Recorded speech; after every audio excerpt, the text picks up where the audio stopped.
are listening to Heels on the Hardwood, presented by Heels on Franklin. If this episode hits the mark, do us a favor, like it, drop a comment, and share it with a friend. That kind of support keeps the podcast rolling. You can find all episodes on the Heels on Franklin YouTube channel and on Spotify. So whether you like watching or listening, we've got you covered. Let's get into it.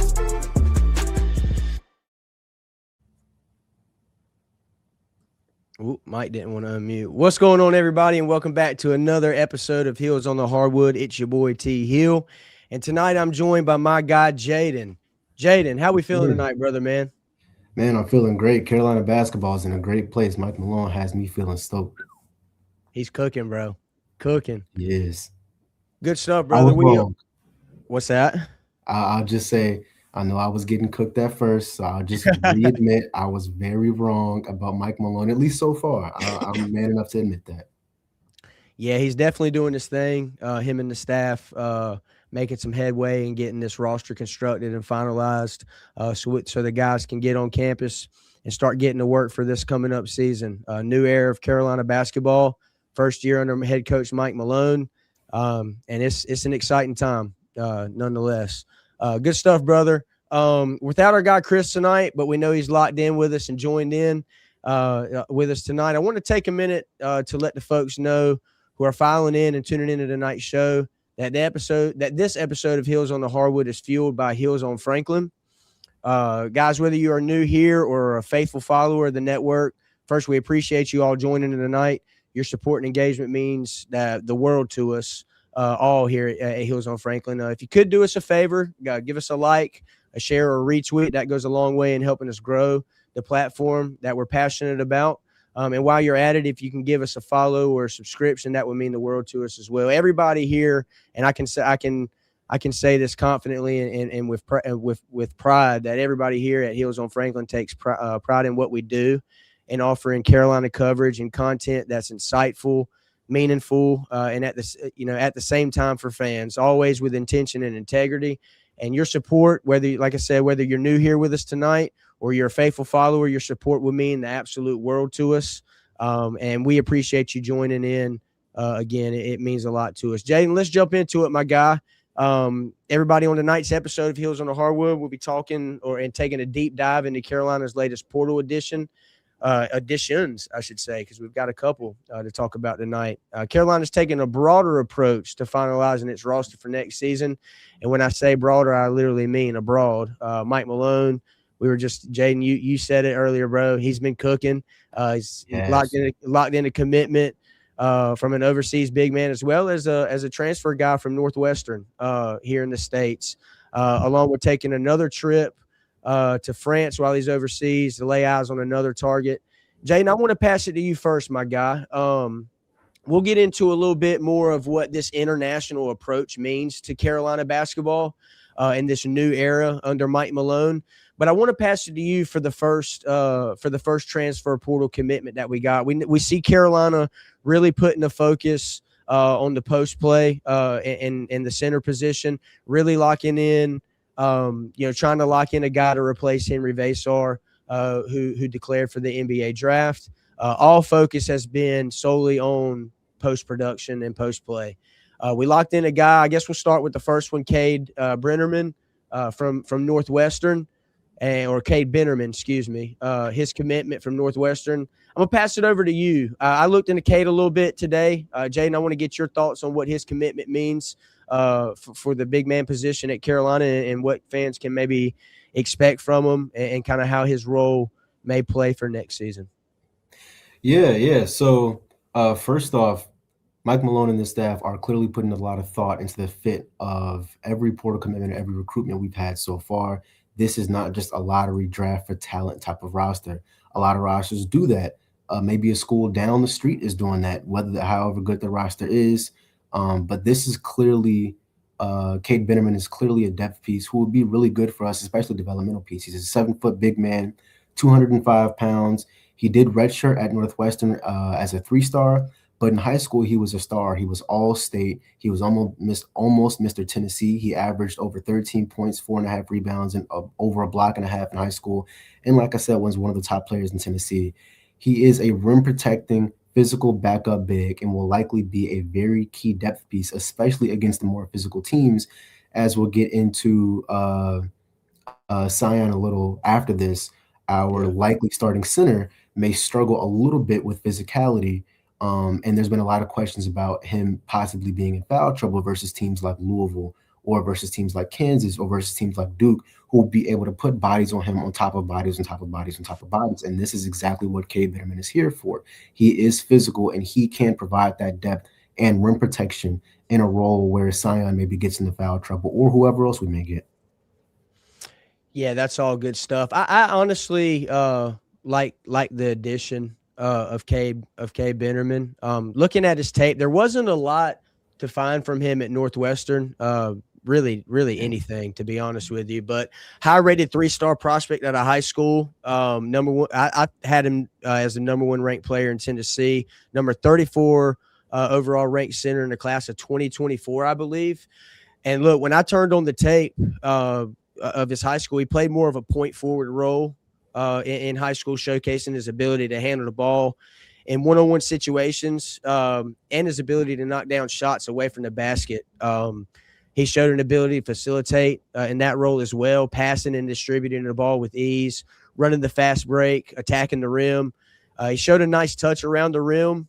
So I like the pickup. I really – when I had what I wrote down for him, just like, what you said, brought in as a depth piece for Carolina, it would be interesting to see how he develops his low post game. He has to be able to rebound the basketball efficiently to see the court, in my opinion.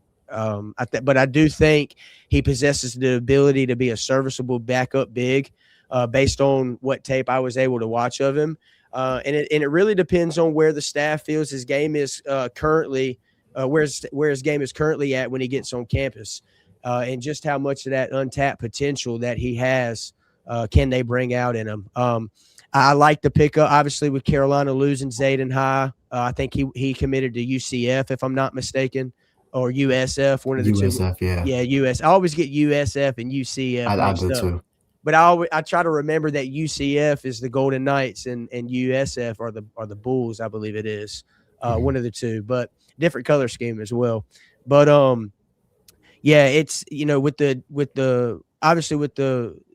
with Henry departing and then you losing a guy like Zayden High, you need depth there. I believe we saw a post from a credible. I want to say it was maybe Shelby on Mike Malone taking a trip out to France to maybe pay Shelby Swanson with the News Observer. If you guys don't know her, she's great at what she does in covering Carolina. Shout out Shelby. Yeah, shout out Shelby. She does great in covering Carolina basketball as well as Carolina football. I pay attention to a lot of her stuff that she puts out on the football side of things and doing and rocking with the Tar Pit. But she was tweeting out earlier today about Carolina and Mike Malone taking a trip out to France to look at another big man. And we'll get into some more names to watch out for. But for what this pickup is, it's a great piece for the position. And I'm anxious to see how he shakes out. I think he's got a skill set and an untapped skill set, so to say, that'll be really intriguing to see if the staff can bring out for and turn him into a serviceable big man. Someone that you can get some, solid 8 to 10 minutes out of, maybe a little bit more. We'll see. Yeah, I think he actually might get more than that to start the season. I think Malone will rotate these bigs. Of course, like I said, we're going to talk about Sayon, and we're going to talk about a couple of more bigs that we're targeting that we may have or that we lost the commitment to. I think he will rotate a lot to see what these lineups could look like. Cade, of course, I think in the end will be a depth piece. He will be really good at fulfilling that backup big role. Like I said, rim protection, very physical. But he does, like you said, he has great polish. He has great touch around the rim. He did play a lot of point forward in high school. He has the agility and the vision too. It doesn't mean he was a Draymond Green or a Jokic, but it does mean that he had the ability to bring the ball down the floor. Of course, he probably won in college, but he had the ability to bring the ball down the floor. He had the ability to look over smaller defenders and make that read when other bigs probably could not in that same situation. Like you did say, especially at Carolina, known for this, he will have to rebound the ball a little better. Absolutely. And he will be working with guys who are great rebounders, some of which we'll get into, of course. So I'm not too worried about it, but he will have to rebound the ball better to see the floor. Like you said, that will probably be our biggest, I'm not going to say weakness, but it'll be our biggest question mark coming into the season, our rebounding and our physicality, stacking up against other teams. But as of right now, I mean, this is a great pickup. This isn't some flash sale, some headlining 5-star plus guy who's coming in to be the starting center, like some other schools would want you to think that we're going after. This is a depth piece, and he will be a really good one at that. Yeah, it's almost like a feel-good story waiting to happen. Cade Bennerman catching heat, being a service, almost like, and this is not me comparing him to who I'm about to mention, but, when Luke May hit the shot against Kentucky, he was a very serviceable guy in that tournament run, and we went on to win the national championship that year. But, I mean, Luke didn't really produce that much that season. It just feels like a feel-good story, sort of like that, where Cade kind of catches heat a little bit later in the year, gets his feet up underneath him, and starts to really produce for us. So it's an intriguing pickup. Kept it in state, or in the States. We'll talk about the overseas pickup next with Sayon, but I like it, man. I think you have to address the depth at the position, and locking in a guy like Cade. You get him on campus, you start working him, and get him in the weight room with Jonas and the strength and conditioning program that we have. I think he could turn into a serviceable big man for Carolina. And one, I believe you said he redshirted this past season at Northwestern, so he's got some eligibility left. Yep. So we'll see how he pans out in a Carolina uniform. But anything else you want to add about Cade, Jaden? Real quick, I know you mentioned it briefly, but shout out Zayden High. I hope he does well. Zayden High, especially towards the latter half of the season, really the latter quarter of the season, really showed how important depth is. And I'm not trying to shoehole Cade into just being a depth piece, but that's likely what he was brought in to be. Now that we have Sayon, and we're likely maybe to get another guy, we'll talk about it a little bit, or at least itching to at the very least. That's extremely important. Depth is not a role to scoff at, and there are probably going to be moments this season where he has a 10-10 game. If somebody gets hurt, or just he was really on his game that night. And I'm really excited to see how he develops. This is a guy that I would love to have for more than 1 year. He did redshirt, and I really do expect him to develop really highly throughout the season and improve a lot. Absolutely, man. I like it. I like the pickup. Let's go ahead and get into, obviously the big portal, the big splash that we made, I say portal, but the overseas splash that we made in gaining the commitment from Sayon Keita, 7-foot center out of Spain, native of, correct me if I'm pronouncing this wrong, Jaden, Bamako, Mali, played for FC Barcelona of the Spanish Euro League, and played, just a great talent, part of the 2027 recruiting class, but is expected to reclassify and head to Chapel Hill for the 2026 season. What I like about this dude is 7'7" wingspan with a 9 and 4.5 inch standing reach. That is just like he's huge, insane height, insane length. I mean, his arms are just. It looks freakish. It's insane, man. Jaden, I'm gonna go ahead and pass it to you. Let me get your thoughts on what this commitment means for Carolina. We've chatted off air and in our group chat about this commitment. I've looked at at some of his tape in further detail, and I'll get into what I think his game provides to this Carolina roster. But I want to get your thoughts on what this commitment means for Carolina, and what his role at this point. Kind of foreshadow a little bit what fans can expect his role to be in this Carolina team. Yeah, so this was a headline pickup. I'm not sure if everybody saw the news, but Sayon would be the number 1 center in the class of 2026. If international prospects were counted, he is a 5-star. He is really good. Do not let other fan bases tell you otherwise. This was a recruiting war that we won, and happily so. This is a really good guy, 7 foot, 7'7" plus wingspan, more by other accounts. Like you said, 9'4" standing reach. Didn't he? Can I interrupt you real quick? Didn't you say it was a recruiting battle? Didn't he take visits to like Kansas, UConn, Kentucky? Maybe. Have you seen anything like that? I thought I read something on that on Twitter.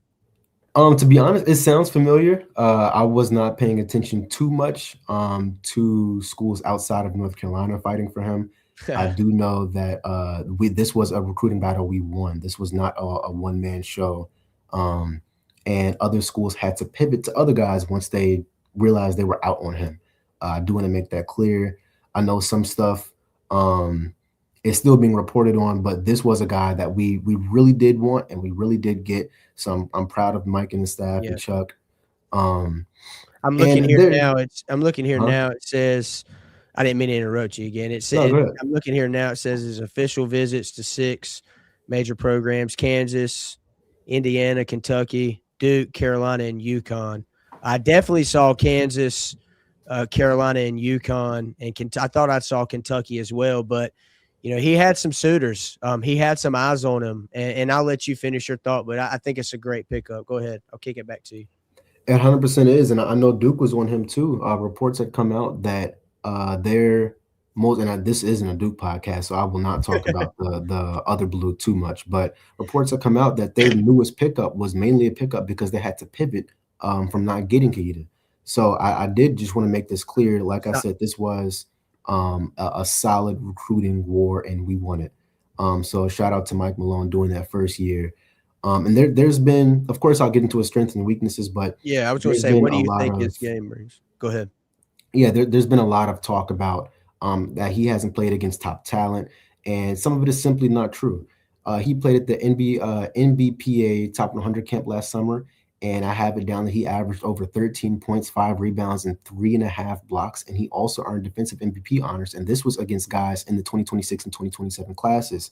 He earned defensive MVP against current guys that are in college now, and then he followed that up the very next month in July at the NBA Academy Games, averaging 13.5 points, 10.5 rebounds, and over 4 blocks per game against other top international prospects.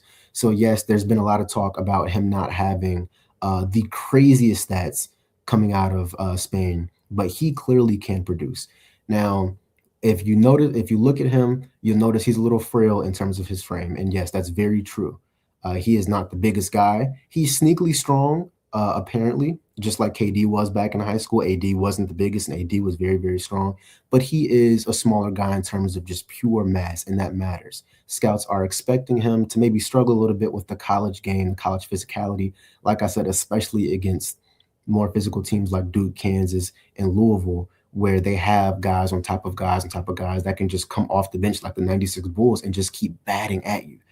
And he might struggle against that a little bit. But one, I expect him to put on a lot of muscle this offseason and throughout the season. And two, I'm not sure how much it would matter. He is probably the best defender in the class, if not in the country. He might end the season as the best defender in the country. I'm really, really high on him. I wouldn't be surprised at all if he averaged 2.5+ blocks per game. He is a very raw prospect, so we should not expect him to have the craziest touch around the rim, to be very soft with his passes, to be very soft with the catches. He's a very brute guy. He's going to catch a lot of lobs that other guys just can't even fathom touching. He is a very high pick and roll threat, simply because of his height and agility. This is an S-tier athlete who's extremely agile and, like I said, sneaky strong. And he's also sneakily good at being able to switch and guard the perimeter as well. A lot of tall guys who have this type of frame and agility, you think of guys. Out there. What'd you say? I said maybe a little bit hesitant to guard out in space. And exactly, and even if they weren't, they maybe can't as much. Even if they actually even worse, they want to and they can't, which makes for not the world's best defender, but he can. Now, what I didn't say is he can shut down Tyron Stokes 1v1. I'm not saying that. I hope he doesn't have to guard Tyron Stokes, but he is a guy that can switch if need be, and he's huge. Again, 7'7" wingspan on the low end. So this is a really good pickup. Don't let other fan bases tell you otherwise. I'm really excited to have him, and he probably will be our starting center, barring other commitments that we'll talk about.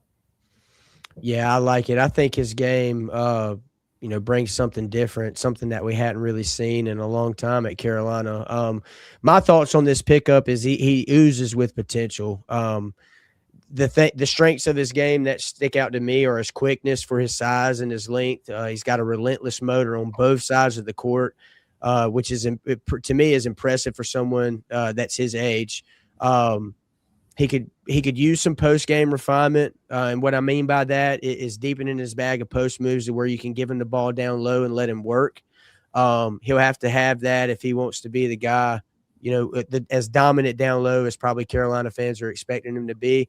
But his ability to fill the lane, be a pick and roll lob threat, run in transition, and crash the boards with putback dunks. I mean, second chance opportunities should come at a high clip for this guy. I mean, and just in how he plays the game.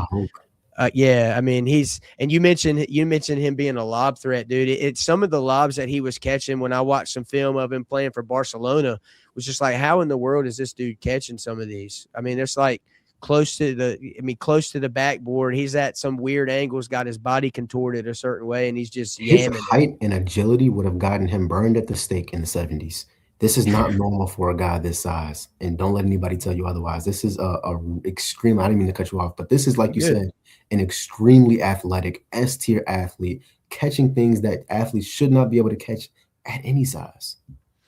Yeah, it'll be interesting to me to see how much more fluid his post game will become once he gets on campus, starts working with the staff, and they're able to work with him.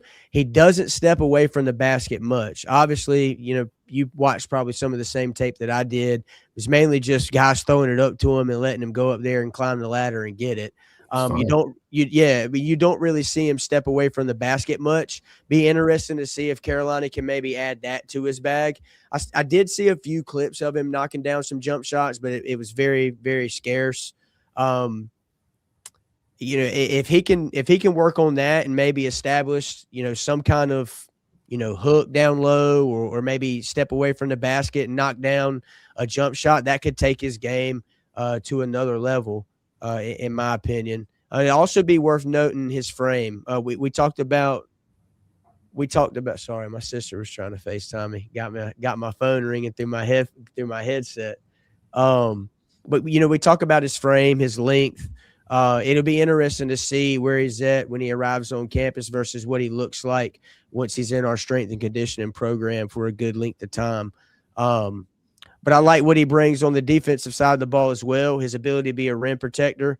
You mentioned and foreshadowed him being a 2.5 block per game kind of guy. I definitely think that he comes in and gets some solid burn. He can certainly be, maybe a guy in the category of ACC Defensive Player of the Year. So be interesting to see.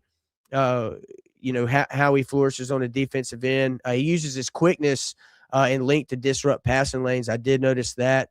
He showed an ability to guard away from the basket at times. And with the transition of big men being able to step outside, you mentioned about him being able to switch and guard away from the basket. I saw that a little bit on his tape too, and I like that part of his game on the defensive end. I think he can be a great piece to this Carolina team.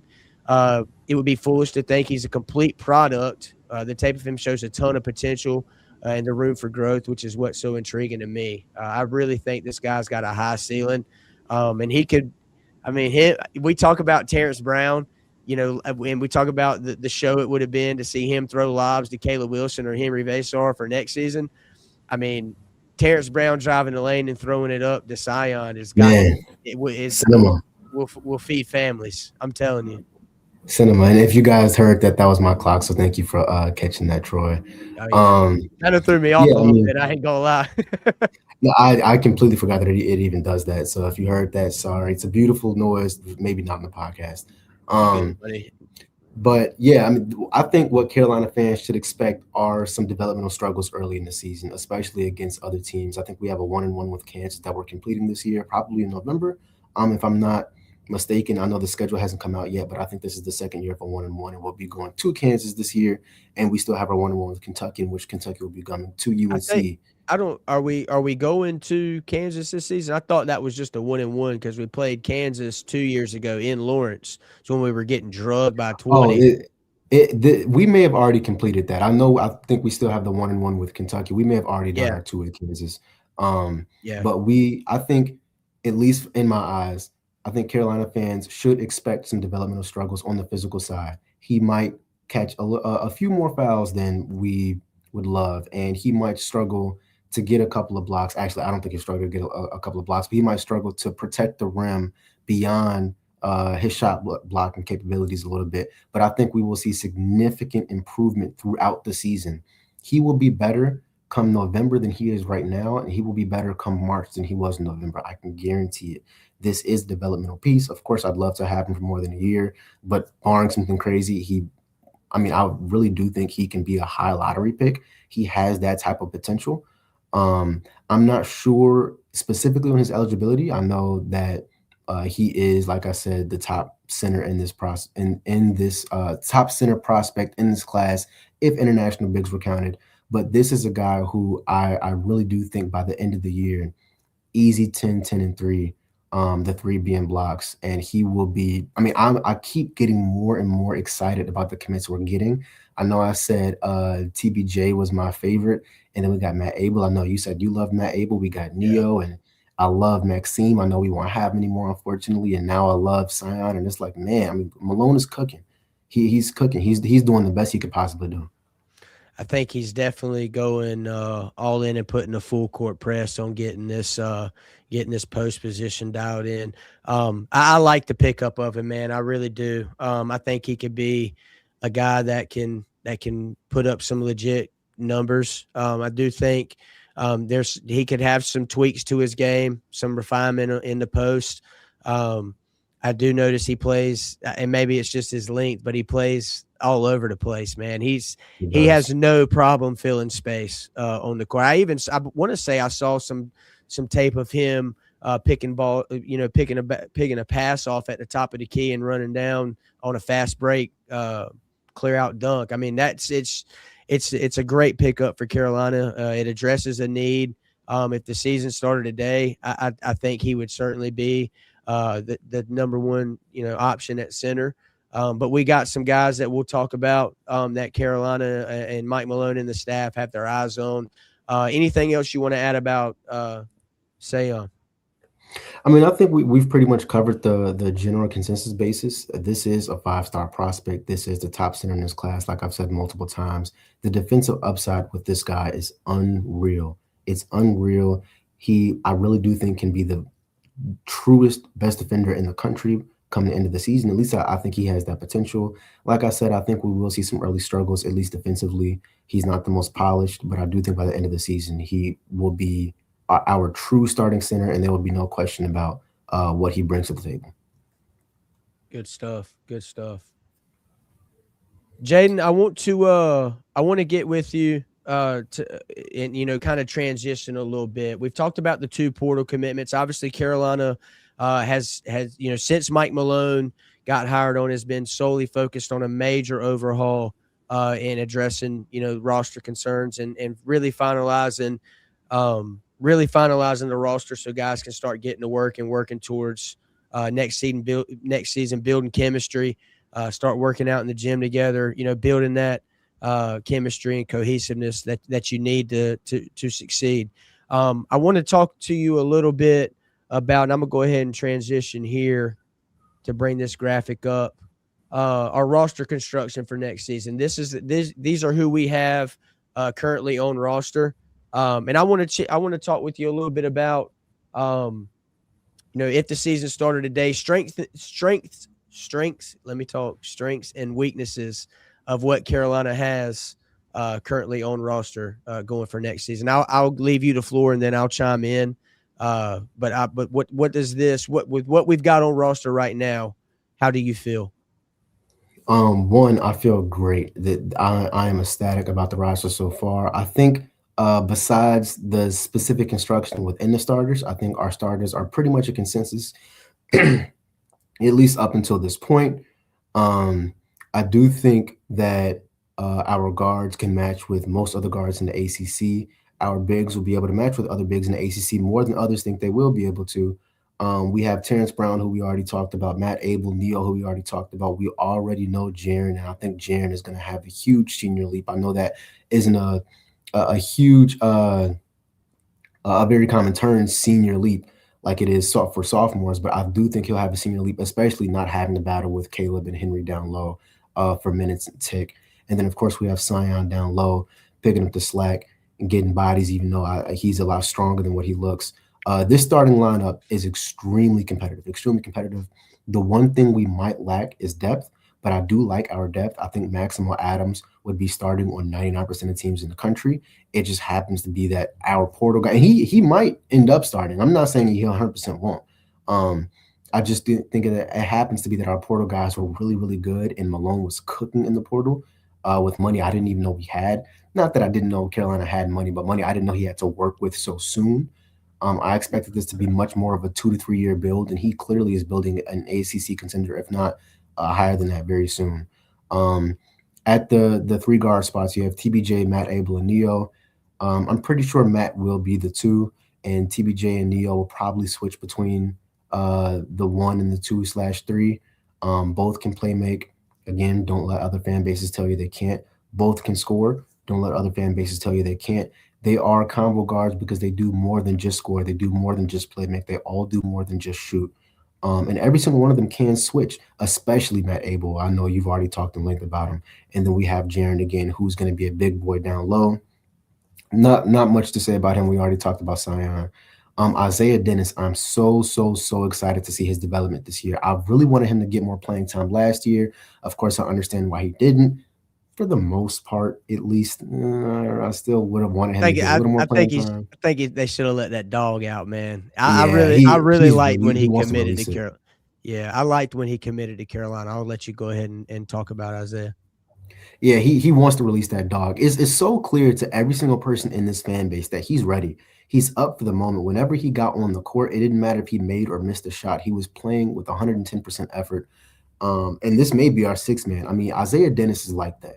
For anybody that doesn't know Isaiah Dennis too well, I'm just going to tell you he's like that. He's a guard, and I have him as a combo guard instead of a point guard or a shooting guard because he can do everything. He's switchable on defense, even if he's not a lockdown defender like Matt is, or even Jaren is, to be honest, or Sayon. He can shoot, he can pass, he can drive and kick. He can stand in the corner if you need him to. He has a great feel for the game and a great high IQ. This is a guy that's going to be able to do everything for us, especially when our guards, knock on wood, if they get hurt or when they're having an off game, he can come in and he can fill that role. Of course, we have Jaden Young at the shooting guard position, likely to be our 8th or 9th man. This is another great depth piece, and he can be more than depth. We had a couple of games last year where Jaden Young tapped into the double digits a couple of times. He showed that at Virginia Tech. He can do that. He can be a sharpshooter when you need him to be, especially, like I said, if your other guards are having an off night. Of course, you have Malloy Smith, son of the legendary King the Jet Smith. It'll be interesting to see how he's used within this roster, how many minutes he gets. I think this is, of course, much more of a developmental piece than a solid rotational player in year 1. But I'm excited about him, and then we already talked about Cade Bennerman. Maybe not lockdown, but a rim protection, physical backup big who will be a key depth piece to this team. Yeah, that's all great insight, Jaden. I'll get into my thoughts here in a little bit, but I see the chat popping off a little bit. Guys, I want to thank you all for joining in again. It means a lot to us. We appreciate the support and the engagement. If you're new to Heels on Franklin, this is Heels on the Hardwood. I'm Troy, joined in by my guy Jaden. We're talking Carolina portal pickups, roster construction, and much more.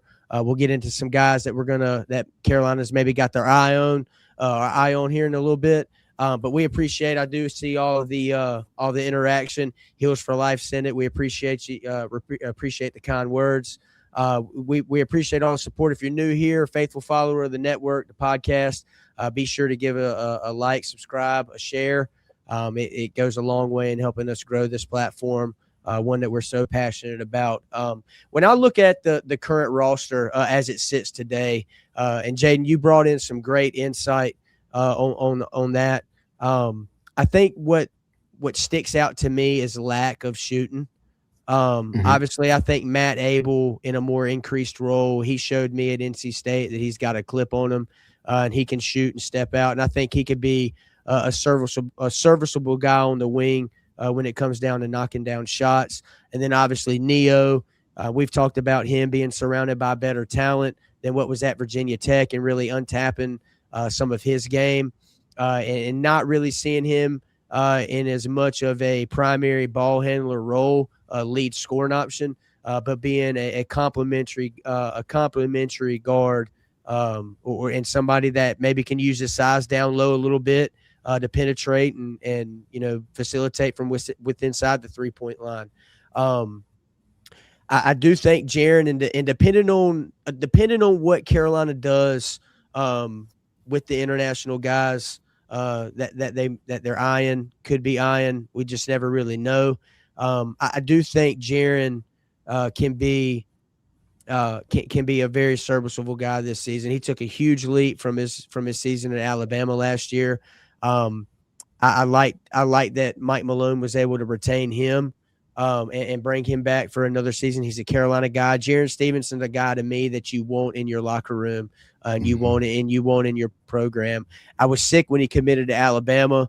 I think all of that really Harrison Ingram committing to Carolina kind of forced his hand to end up going to play for Nate Oates. But and Hubert being able to get him back and him staying, Mike Malone being able to retain him, I think that he could be a very serviceable piece this season for us. But it'll be interesting to see how his role plays out with a guy that Carolina can maybe bring in from the international ranks. They're still big game hunting. I mean, there's no telling what could pop off here. But I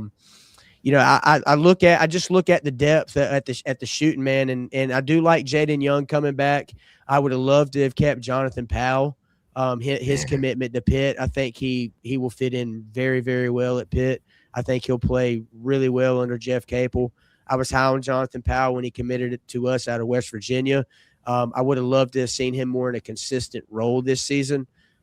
He was kind of all over the place. He got consistent burn through about the midway point of the ACC schedule, and then his role, you started to see him kind of diminish, which I thought was interesting given the struggles that Luka ended up having when it came to shooting the ball. He was very hot and cold sort of natured, but I do like the fact that we were able to bring Jaden Young in. And you talk about Isaiah Dennis. He's a guy that was identified very early when Mike Malone got to campus as a guy that he wanted to retain for that point guard role. I think someone threw it in here. Our guy Jake Pettit, excuse me if I mispronounced your name, but I think we still need a backup point guard. I think Isaiah Dennis with a more increased role and what you alluded to with his talent. I loved when he committed to Carolina out of high school. I think he's a North Carolina product up closer to Charlotte. But he's a guy that I think can really pop off for us this season.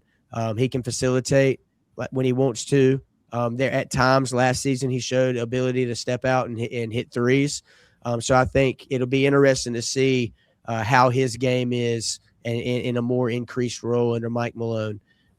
We talk about Malloy, obviously the legacy, bringing him in with his dad being Kenny the Jet Smith, and then Cade. I think those two guys can be serviceable in their own regards. It'll be interesting to see how their roles shape out.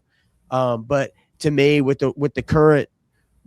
obviously there's been a focus on the big men and adding and really locking down a post presence. And I say shooting like Jaren can't step out and hit a three when he wants to. I mean, I was really impressed with how Jaren Stevenson played this season, and you didn't see him really knock down shots like that at Alabama. He didn't really get a chance to. I think he got lost in the talent and the shooting that Alabama had. I mean, we all know what kind of recruiter Nate Oates is and the type of talent. I mean, they live and die by the three. So if you're playing for Alabama, you got to be able to shoot the three. I think of shooting from a depth perspective. Obviously, Matt, like I said, he can shoot the ball. Neo can score. Jaren can be consistent, depending on who we get down low. You maybe could see him coming off the bench. That would provide additional depth shooting there. But if the season started today, depth shooting would be probably a big concern to me. I like what we got from Sayon down low. I feel like I keep pronouncing his name wrong. So for all the folks that are tuned in tonight, we're at 408 currently. We appreciate you all being here. Bear with me on the names.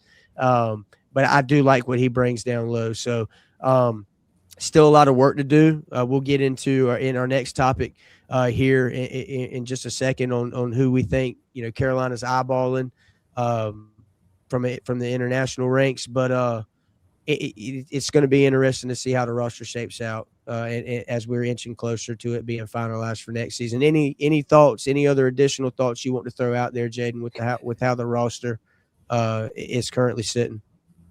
Yeah, just to touch on that a little bit. The biggest strength of this roster is the ability to do whatever. This is, and that may sound like an umbrella term, like I'm just trying to, make the roster sound good, but this roster truly can do anything. It can play big. I mean, Terrence Brown's height here is wrong. I'm not sure why 6'9". It should say 6'3". But this roster can play big. This roster can go small if it needs to. This roster can do whatever it needs to do versus different teams. You did bring up depth shooting as being a potential weakness or at least a question mark coming into the season, and I definitely agree. Here's what I will say about that, though. I think our starting lineup shooting will be a lot better than people think. Every single person on that starting lineup, except for maybe Jaren, of course, is to be determined. This is the best roster they would have ever played with, ever. And Matt Abel and TBJ already showed flashes of being able to knock down really, really high quality shots if they need to, both being able to create their own shots and being high quality catch and shoot guys when they need to be, not when they're forced to be. Neo, same thing. Of course, I'm not expecting Sayon to shoot, but I think this roster, at least in the starting lineup, will be a higher shot quality roster in the metrics than even maybe we were last year. We were relying on two really key pieces last year in Derek and Henry to get us those open looks. I'm not sure we'll need that this year. We have guys who can play all over the floor. All four of these, our first four guys, TBJ, Matt, Neo, and Jaren, can play at least three different positions. And that's something we just didn't have last year. It's something that we might not have next year. I mean, this is a blessing right here that we have this type of roster. Yeah. Our depth, the shooting is a question. I do think Isaiah Dennis and Jaden Young can get it like that. And Maximo Adams, and we haven't talked too much about him, but he can score on all three levels. He's a guy that I think maybe should have been I think he maybe should have been a 5-star, even if you would have gone to a different school. It's hard to keep McDonald's All-American. Man, I mean, it's hard to keep bias out of my mind, but this is a guy who maybe should have been a 5-star in my mind. I know a lot of scouts were really, really high on him. 3-level scorer. He can get down low and hurt you. He can get out and create his own shot. He can play make. He can rebound. He can defend. He can switch. He can go in transition. He can play in the half-court offense. This offense is looking really, really good, and it's looking very switchable and serviceable on defense. I know we're going to talk about how we stack up against other ACC rosters as well. But this roster so far, I mean, height alone, like I said, the only thing on this graph that should be changed, that I should have changed, is TBJ's height. He's 6'3", not 6'9". But even then, name 3 rosters in the league that don't have at least one guy that's 6'4" or below. You can't. So I'm not worried about that. This is a roster that I think can instantly compete for the ACC. Good stuff. I want to get Jason comment on here. You mentioned, I brought up Jaren can be consistent. What I meant by that was you look at what he brought to Carolina this season versus what Alabama got out of him. He made a huge jump. Obviously, you would have liked to seen him shoot the 3 ball a little bit better. And I do think, going into next season, that'll be a focus point of his game, is being able to be more of a consistent knockdown shooter and add to that shooting concern from a depth perspective that I have. So that's what I meant by Jaren can be more consistent. He was more consistent than what Alabama got out of him this season for Carolina. He produced a lot more, obviously a more increased role. I'd mentioned him getting lost in the talent on the roster at Alabama. We know how Nate Oates recruits, the guys that he likes to bring on campus, but we won't get into that too much. But nonetheless, what Jaren gave Carolina this season versus what he gave Alabama was certainly a big jump.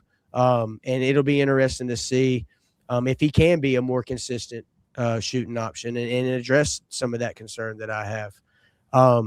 Jaden, I want to kind of get your thoughts on this international approach while we've got the roster up, and then we'll dive into a little bit of some of the a name to know, so to speak, for Carolina. Obviously, this is year one under Mike Malone. He's taken certainly a different approach to building out this roster than what we've seen in years past. What the international route that Carolina has taken this season is one that we haven't seen probably ever at Carolina. I mean, when's the last time you've seen a coach taking a trip overseas to Spain and France to go watch two guys, to watch two guys that can play for us next season? I don't remember that ever happening. I want to get your thoughts and a little bit of your insight on what this international approach means for Carolina. Obviously, in today's game, there's more of an emphasis on international guys. They're sprinkled all over the league and the NBA. They're international guys are becoming more prevalent and more known in college basketball. Carolina seems to be adapting to that under Mike Malone, and I want to kind of get your thoughts on what this international route means for Carolina basketball. Yeah, I think, like I said to start off, this is something I said at the beginning of the stream, but I was wrong about Mike Malone, at least for the most part. There are still things to be determined, of course, which I'm very, very hopeful for, despite some fans thinking that I wanted him to fail just because I said that I didn't think he was the best kid. But I was wrong. And one thing people pointed out in my comments is that Mike Malone, more than other coaches, more than maybe any other coach we could have possibly gotten, including Tommy Lloyd maybe, or Dusty May maybe, or TJ Otzelberger maybe, is his international connections. This is something that we are really going to value throughout his tenure here at UNC, especially in year one. I mean, we're seeing it right now with Sayon Keita, and another prospect that, like you said, we'll talk about in a second. He is using those connections. This is not an accident. This isn't a coincidence. Any coach could have gone to Spain. Any coach could have gone to France, but Mike Malone is the one that's doing it. That's not a coincidence. He is, at least if you go to any of the message boards for any fan bases, whether that be in the ACC or not, it looks like Mike Malone's doing more work. Yeah, it looks like Mike Malone's doing more work internationally. From an international standpoint, yeah. It looks like he's doing more, or at the very least, as much work internationally as any other coach in the country is doing. And I really do trust him. I know we don't have one of our favorite burners in here, but as he said, in Malone we trust, in Mike we trust. I know he likes to be called Michael, but in Malone we trust, and in Malone we trust. That is something it's going to be like the team hashtag, like Go Heels and great day to be a Tar Heel. In Malone we trust. This is a new era in basketball. I mean, as you've seen with Illinois and Purdue, with Iowa State, this is going to be our style. I mean, Mike Malone has those connections, and I expect him to build on them. Yeah, you mentioned, kind of what other fan bases are saying. I've seen it across social media, some of the message threads that I've ran across. I'm sure you've probably seen the same thing, and that's what you were alluding to. But, you can't deny the international factor in college basketball anymore. There's just too much of a presence in it of them in college basketball, and it's something that I think will bode well for Carolina in adapting to the times. I've long time thought that Carolina, in this new landscape of not just college basketball but college athletics, kind of got in its own way a little bit. And if it took bringing a guy from outside the family to really tap into and establish a footing for us overseas, then hey, if it's for the betterment of the program and that's what wins games and hangs banners, I say bring them in and recruit them at a high clip, and let's turn it into, I wouldn't necessarily say an international factory, because at Carolina, you do want to rely on recruiting great high school prospects and guys like Caleb Wilson and targeting guys like a Henry Vasar in the transfer portal. If you got a guy like him, I wish we could have retained Henry for another season. He's banking on himself and going on the league and going on to the league. But I think us establishing a foothold and a presence overseas and in the international ranks will serve us well. We're seeing it, like you said, we're seeing it sprinkled all throughout college basketball. You can't go on a message thread or on social media or any high level engagement, fan forum or whatever you want to call them, and not see, the attention that, all fan bases across the country are paying attention to the international ranks. And it's something that I kind of compare it to what Bill Belichick's doing with the recruitment over in football. We saw, when he was hired, we saw them, and we see it with the 2026 class in football. We see a more broad approach across the whole country in terms of, as opposed to just, up the East Coast, Virginia Beach, Florida, Georgia. I mean, we've brought in guys from California, Texas, Ohio, Pennsylvania, up north states. So, being able to tap into that for both sports is something that I think will bode well for both in their own regard. So, anything else you want to add on the international route? Yeah, I'll also want the fan base to continue to remember that this is a project. If we contend in the ACC from year one, that's a plus. But Malone wasn't coming here to have us contend in year one and then dip. He was coming here. I think he signed a 5 or 6 year contract. Of course, whether he stays here for 5 or 6 years is to be determined. I'm not saying he will. I hope he does. But we have to remember this is a project. When he goes overseas, let's say he didn't come back with anybody, which again, we'll get into the prospect that I think we're both hoping that the whole fan base is hoping that he gets. But let's say he walked away, he didn't get anybody. Those bridges don't just burn. He's not coming back and he no longer has those connections. He no longer has those numbers, those pipelines, just like Chuck Martin as the assistant coach now has the AAU pipelines. He knows which programs produce the most trustworthy players at each position. He knows which coaches are the most trustworthy within the state. He has those pipelines. Mike Malone not only has, but he's building more and more of those pipelines for the future. And this is a project. I'm not necessarily expecting to win the ACC in year one, although I think this roster can do a whole hell of a lot more than people think it can in year one. But I'm not necessarily expecting that, nor would I have ever expected it, no matter who our coach was. But I do think that the pipelines and the connections that Michael Malone, sorry, I know he likes to be called Michael, that Mr. Malone, Coach Malone, is building. I mean, that's invaluable to this team, and something like you said that we haven't had at Carolina. It's extremely refreshing. I mean, a coach from the NBA outside of the family who comes in and starts recruiting guys from Spain and Egypt and France. I mean, it's just something that we haven't really seen. And if nothing else, I think it's a breath of fresh air for Carolina fan bases. For Carolina fans. I know we've been kind of stagnant in our feeling about the level-headedness of the program so far. But yeah, I'm excited for what Malone's doing.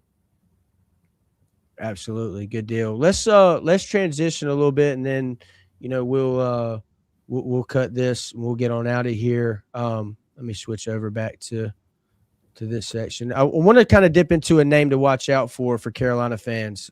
We've seen, on social media, and obviously, that we alluded to it, that Carolina, Mike Malone boarded a plane, went overseas to look at Sayon and also pay a trip to visit Momo Faye. I didn't know that he spells his last name Faye, but I didn't realize. Shout out to R.L. Bynum of the Tar Heel Tribune, by the way. They pronounce his last name Faye, like it rhymes with sky. But Jaden, I want to pass it to you a little bit. Give your insight on what Faye can bring to Carolina. Obviously, this is a name that fans are begging for Carolina to get this deal done. I've seen Ken Johnson in here hyping up the deal. We got some guys in the chat earlier on that really like this idea. I like his game, but I want to kick it to you and get your thoughts on what he can bring to Carolina. Yeah, so besides outside shooting, he is what Keita is not. He's a lot stronger. He's a lot more built into his frame. He has a much more college-ready frame, especially for the more physical teams. He's 20 years old. He's had a little more experience battling against other grown men, and he's much more versatile on offense than Sayon is. He's a lot more polished. He has a lot better touch and softer touch around the rim. And none of this is a jab at Sayon. I mean, I've already explained how great of a pickup I think Sayon is and can be. But Momo is a lot more polished.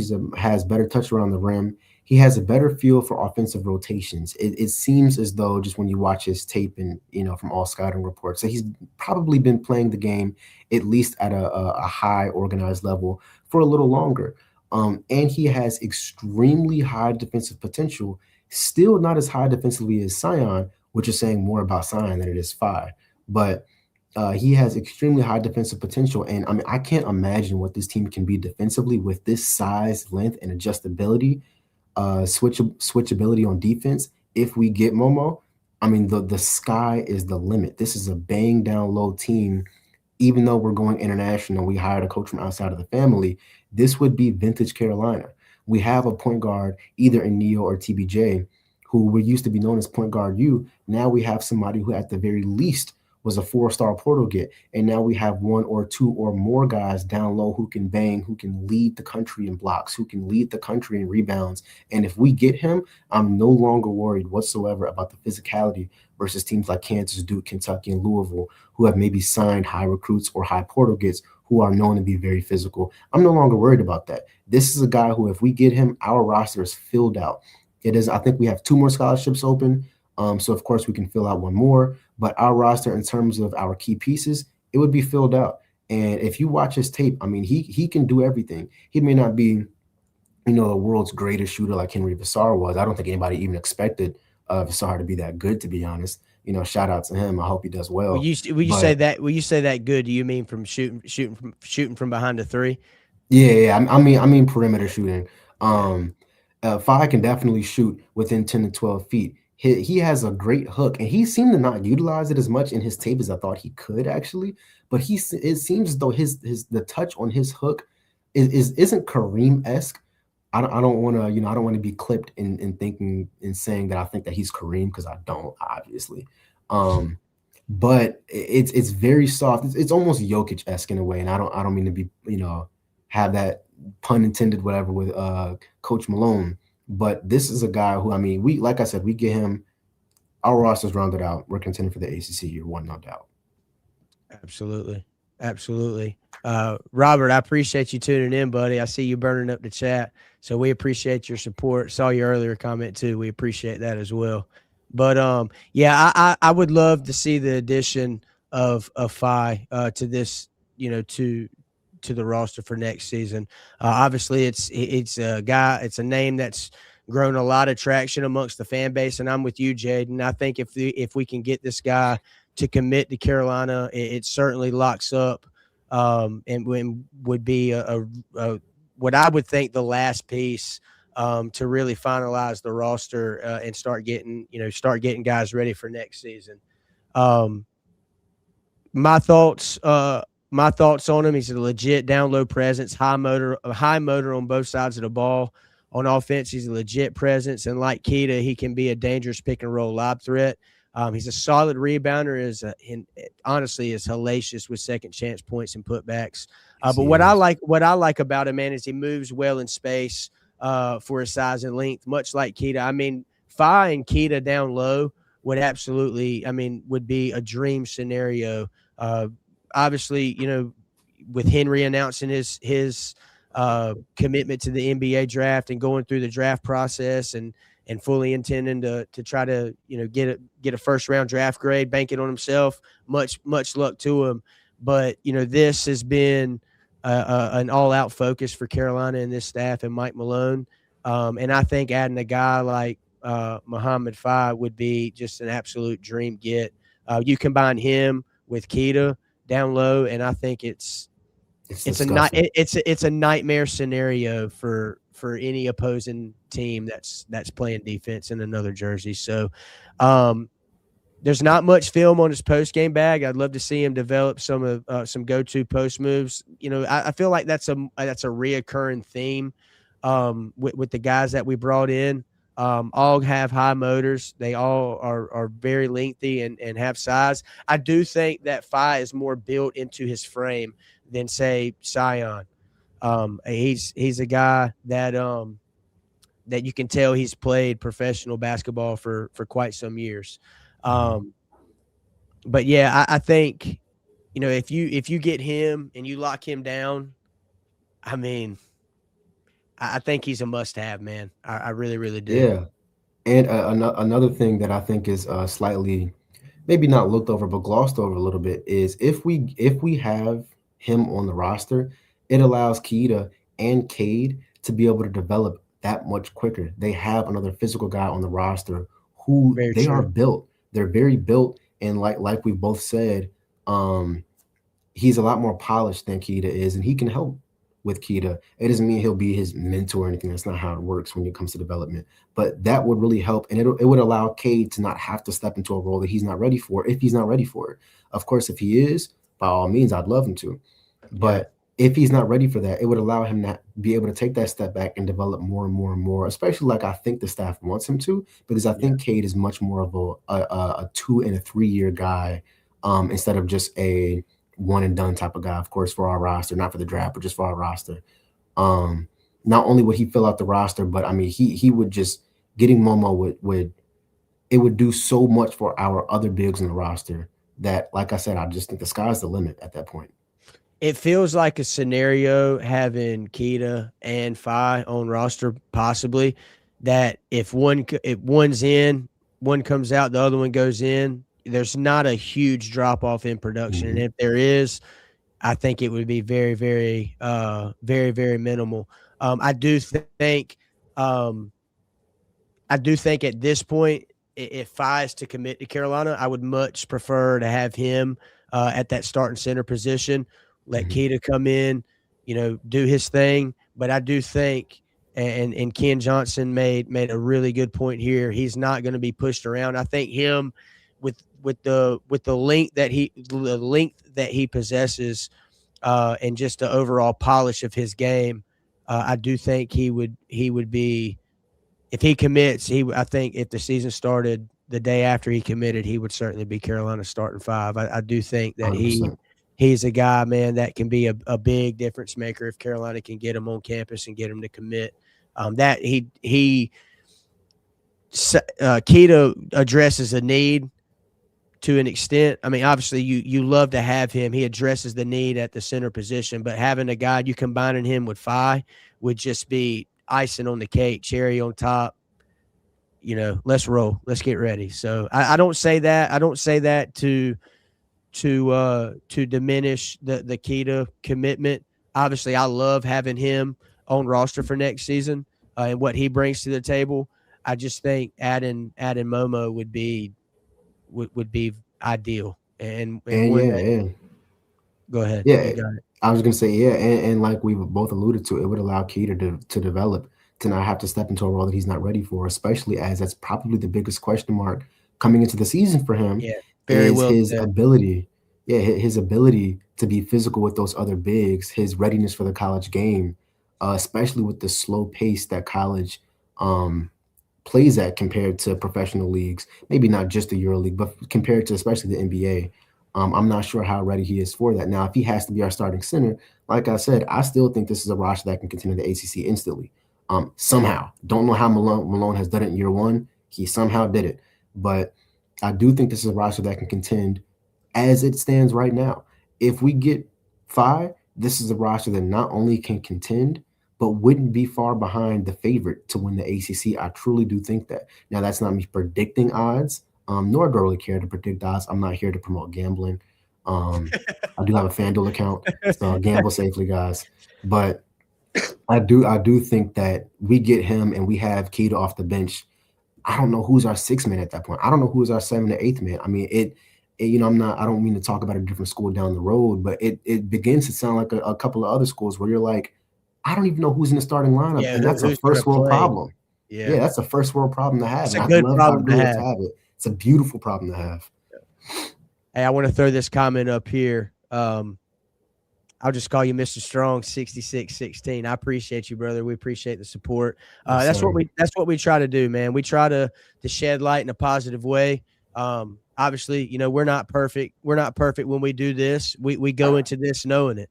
But we do our best. We do it with great intention, and take pride in what we do. Obviously, we're a growing network. But we love what we do. We love talking Carolina, and we love supporting the Heels. So we appreciate you. We appreciate you being up here, joining us tonight. Out there, your comment up here one more time. Ken Johnson makes a great point. I thought about this earlier today. Keita adds about 15 pounds before the season starts. He'll be a handful. That's where I make the comment. Fi's more built out into his frame, whereas Keita. And I think I even made that comment when we were bringing him up earlier in this episode. Would love to see his frame when he gets on campus versus what he's like when he's there for 3, 4, 5 months. You get what I'm saying? Mm-hmm. So I do think he's got a very, very high ceiling. I love the pickup of Sayon Keita, and like we said, if we can get Momo, I mean that's just I lock him in. Let's get guys on campus and let's start getting ready to work. Let's build some chemistry. Let's get on campus. Yes, please. Let's get them on campus. Let's get them signed. I would love to have them on campus and just know for a fact that we have them here and there's nothing else to worry about. The Luka fiasco last year was killing me. I'm glad we had him, but it was killing me. Ken, we appreciate the support. Jaden, any last second thoughts you want to add? We're currently at an hour and 7 minutes. Want to get your last second thoughts before we jump out of here and let the folks in their night. Yeah, just last couple of tidbits. I do think, again, be on watch for Momo. There is a difference between committing and signing. Most of our commits at this point have signed. It doesn't really mean much. I do think if they commit, 99% chance they're signing. But again, just key to watch out for that. I've said it already, but this is the roster that's going to contend in the ACC. There are a couple of high key rosters.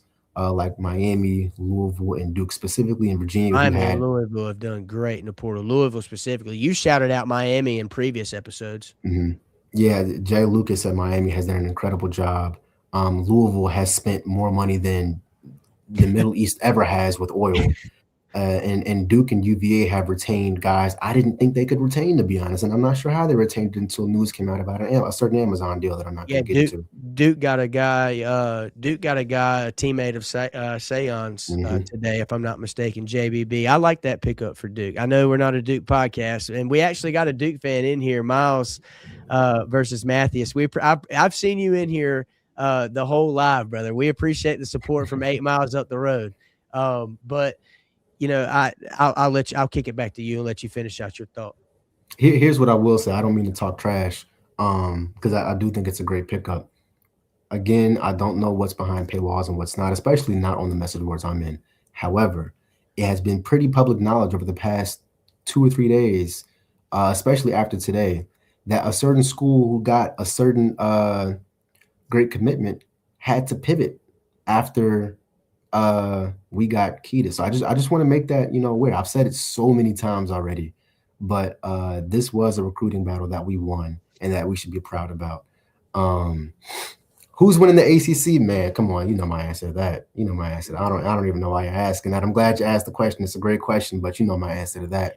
Hey, I do think obviously this being a Carolina show, we're biased towards the Tar Heels. I'll pick my Heels to win the ACC any given year, but I tell you, man, it's going to be interesting to see how the ACC shapes out. We alluded to what Miami has been building through the transfer portal. Louisville, I don't know where their money came from, but they certainly got bukus of it, and it's called money laundering. That's what it is. It's called money laundering. I don't know how them and Duke have the type of money they have when this is the University of North Carolina at Chapel Hill. I want to say it's money laundering. It's a scam. They're running pyramid schemes. It's something. All credit to Louisville. I really do think we can beat Louisville. So this isn't me, riding Louisville and just saying I don't know how they're so good, because I'm not saying they're better than us at all. You won't hear me say that until they beat us. But the money they spent, I just don't even. It's incredible. Yeah, absolutely, man. It's going to be interesting to see how things shape out as Carolina finalizes its roster construction and addresses some last minute needs to get ready for next season. Jaden, I'm gonna go ahead and end this out tonight, brother. I think we've touched on a lot of good topics tonight. Guys, stay tuned for more episodes of Heels on the Hardwood.